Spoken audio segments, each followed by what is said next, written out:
School কলেজের যে managing committee আছে সেই ম্যানেজিং কমিটিগুলো দখল করার জন্য নিজেরা কখনো বিএনপি জামাত তারা একে অপরের সাথে সংঘর্ষে লিপ্ত হয়েছে। মাধ্যমিকের ছাত্রদের ফলাফল নিয়ে যখন শিক্ষা খাতে আগুন লেগেছে তখন শিক্ষাঙ্গনে আরেক খবর সেই আগুনে নতুন করে ঘি ঢেলেছে। তা হলো বেসরকারি এমপিওভুক্ত স্কুল কলেজে শিক্ষক নিয়োগের ক্ষমতা এনটিআরসি এর হাত থেকে কেড়ে আবার ফিরিয়ে দেওয়া হতে পারে ম্যানেজিং কমিটির হাতে। শিক্ষা সংশ্লিষ্টরা বলছেন এমনটা হলে মেধায় নয়, এবার নিয়োগ হবে ম্যানেজিং কমিটির ইচ্ছায়। প্রশ্ন উঠছে 2015-তে স্বৈরাচার আমলে দুর্নীতি বন্ধে নিয়োগের যে ক্ষমতা কমিটির হাত থেকে কেড়ে নেওয়া হয়েছিল 2026-এ ঠিক সেখানেই ফেরানোর আলাপ তোলা হলো কেন? সরকার কার কর্মসংস্থানের ব্যবস্থা করছে? মেধাবীদের, দলীয় লোকজনের, নাকি যার হাতে দেওয়ার মতো টাকা আছে আর মামা কাকার লিঙ্ক লবিং আছে তার?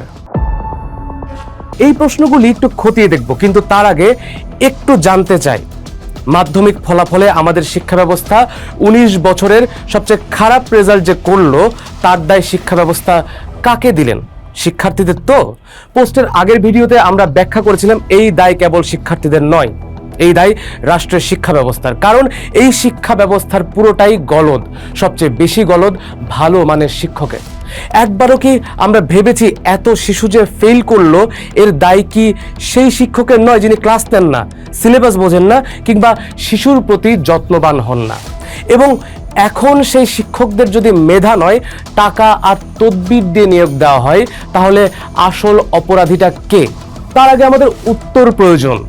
কেন এই ক্ষমতা কমিটি থেকে এনটিআরসি এর হাতে গিয়েছিল? 2005 থেকে 2015 পর্যন্ত শিক্ষক নিয়োগ করত ম্যানেজিং কমিটি, আর সেই কমিটির দুর্নীতি ঠেকাতেই 2015 সালে আইন বদলে ক্ষমতা তুলে দেওয়া হলো এনটিআরসি এর হাতে। অর্থাৎ কমিটি যে দুর্নীতিগ্রস্ত এটা কোনো বিরোধী দলের অভিযোগ নয়, এটা সরকারের নিজের রায়।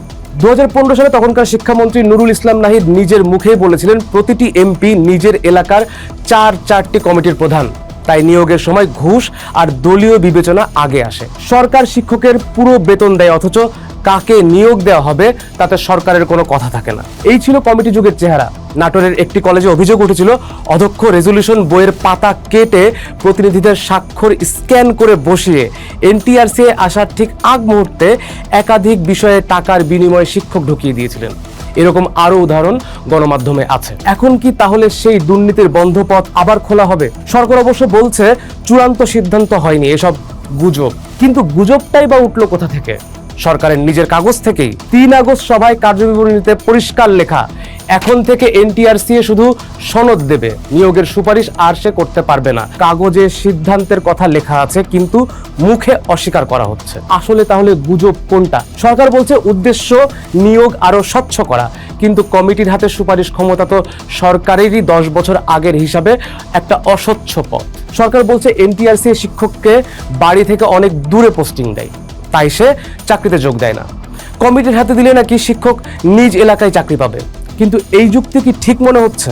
এনটিআরসি নিয়ম তো শুরু থেকেই উপজেলা, জেলা আর বিভাগ কেন্দ্রিক 3 স্তরের মেধা তালিকা ছিল। তার মানে প্রার্থীর প্রথমে নিজের উপজেলাতেই চাকরি পাওয়ার কথা। তার মানে শিক্ষকের দূরে পোস্টিং হচ্ছে খারাপ নিয়মের কারণে না, এমন হচ্ছে কারণ নিয়ম মানা হচ্ছে না। কলের পানি ঘোলা হলে আপনি ফিল্টার ঠিক করবেন, না গোটা লাইন কেটে দিয়ে পুকুরের পানি খাওয়া শুরু করবেন?